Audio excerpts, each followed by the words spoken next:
In this video we will have a quick introduction to FEA analysis in IronCAD, and we are going to use MultiPhysics. So we need a new scene. When MultiPhysics is installed, you find it here.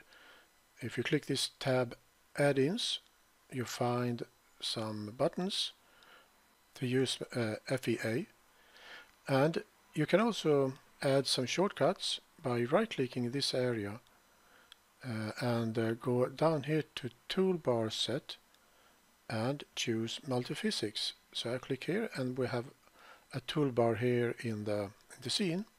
But you can also right-click the white area and go to Customize Toolbar.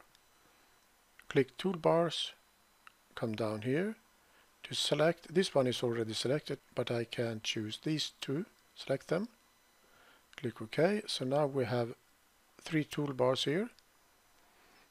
But I can move these toolbars to the left-hand side here, for instance, and drop it here. And I will do the same with this one and that one. MultiPhysics has been developed by AMPS Technologies. When MultiPhysics is installed, it is integrated into IronCAD, and when you want to make a FEA analysis, you don't have to export the part to another software. You make the analysis in IronCAD. And when you try a new FEA analysis, it's good to begin with a simple model.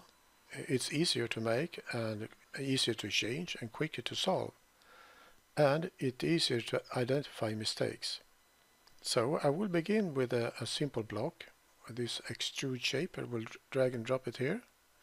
Then go to IntelliShape level, right click this height handle, edit size box. The height will be 20, the width 50, and the length 100, like so. And then I want to add FEA on this one. So I come over here to the left hand side and click Add FEA. But I will get a message that tells me you have to save the model. Okay, I will go back to Home tab and save it. And here I will add a new folder. I right click here, click New Folder. I call it FEA and open it. And I will save this part as a block. Like so. Now I can come back here on the left hand side to click Add FEA, and this menu shows up, and here I have several analysis types to choose from, but we will focus on state, steady state and 3D. But if you want to learn more about this, you can press the F1 key to get the help file and you can read more about it. I will choose static, steady state and 3D and click OK. And then this FEA doc will open here on the right hand side. So the first line, analysis static, we see here. If we come down here in this menu, you can add a title if you want to, but in this case we will make sure that stress is selected. Then we come down to model, and here it says model MMKS, that's a unit, so we come down to unit settings, and here I will choose metric MKS, and I will change from meter to millimeter, and you can make your own settings here if you want to, but I will use these settings in this case. Click OK. Now I have to confirm that this setting is OK, so I will click this OK button here. Then we come to the material line in this menu, come down here. Now it's set to cast iron. I will choose structural steel and I will change the quality to this quality. Then I confirm that this is OK. Then we come to constraints. We see that there are some question marks here. That means that you have to answer these questions or you have to set some settings. So I click Constraint. We have to constrain this part here in space to fix it in space. We make sure that we use position and rotation, and if we now move the cursor here to the scene, I will fix this side so it will be locked here in space. When I click the face, we see some arrows. That means it is fixed. And we see here in the entities box that we see the letter F. That means that it is the face that is fixed. You can also choose an edge, and you see that here in the entities box, the letter E, it means that it is the edge. So you can also remove these edges and faces by clicking on one of the lines here, and you will get a message if you want to delete it from the list, yes. But you can also click an edge, and then you click it again to remove it, or you can also click this face to remove the constraints. But I will select this face to constrain it, and I'm satisfied with that, so I will click OK here. Then we come down here to load source. So I will load the source on this face here. Click load source, and we come down here to choose force and pressure. Make sure that we choose force, and it will be 1000 Newton in this case. And then we can select the face that we want to add the source to. So I click this face and we see these arrows is now pointing toward us, but it should be pointing the opposite direction. And to change that, we come here to reverse components. But let's say now if this face hadn't been a plane face, it could have been difficult to add the force in the right direction. In such case, you can use edges to define the direction.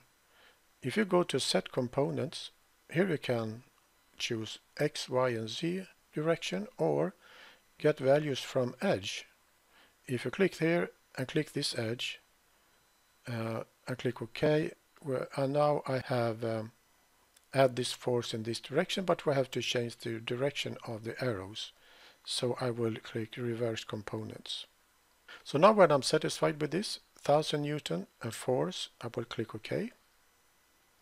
Next step is to add mesh, and mesh is needed to make an analysis of the block. It's the mesh that is affected when we do the analysis. So the denser mesh, the more fine-tuned the analysis will be. But in this case I will use AutoSolve, and it will look like this. It seems like it has a very big impact on the block. It's red on this side and blue on the other side.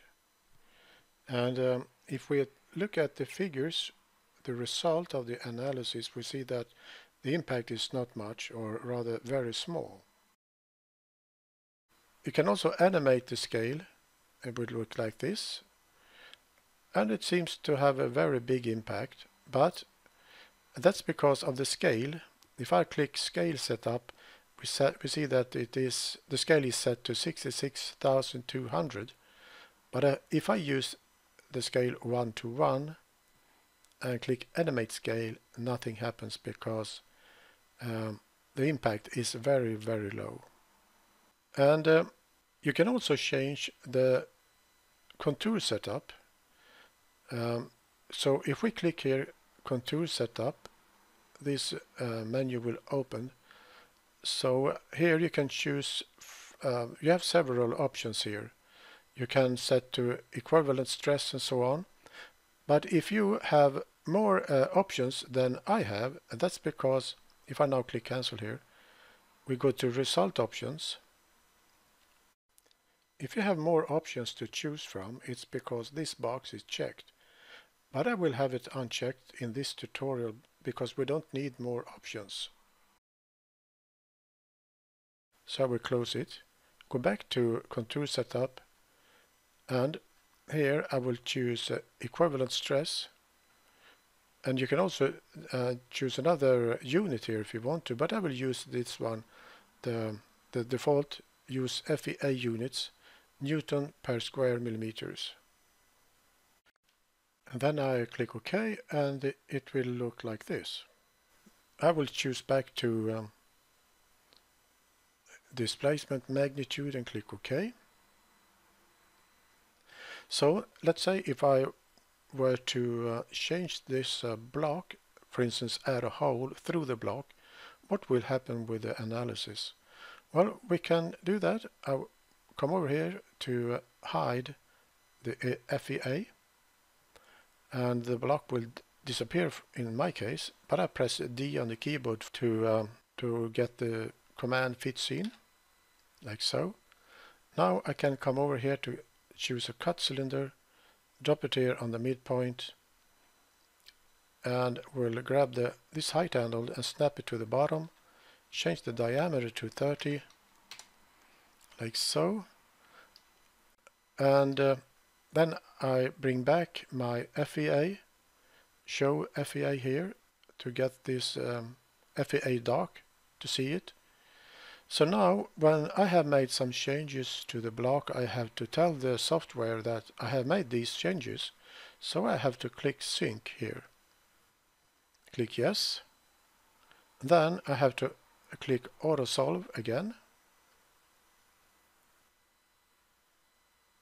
So to make the FEA analysis of this block that has been changed. So if I now click animate scale, you will see that I have to change the scale setup first to automatic. We see that it will have a different impact on the block when it is a hole in it. If I now come up to contour setup and I choose equivalent stress and click OK, we see that it has a bigger impact where it is less material. So if I click animate scale, it will look like this. So I will go back to contour setup and change back to displacement magnitude. So this was a short introduction to MultiPhysics, and in the next video we will add more geometry to this part and see the result of it.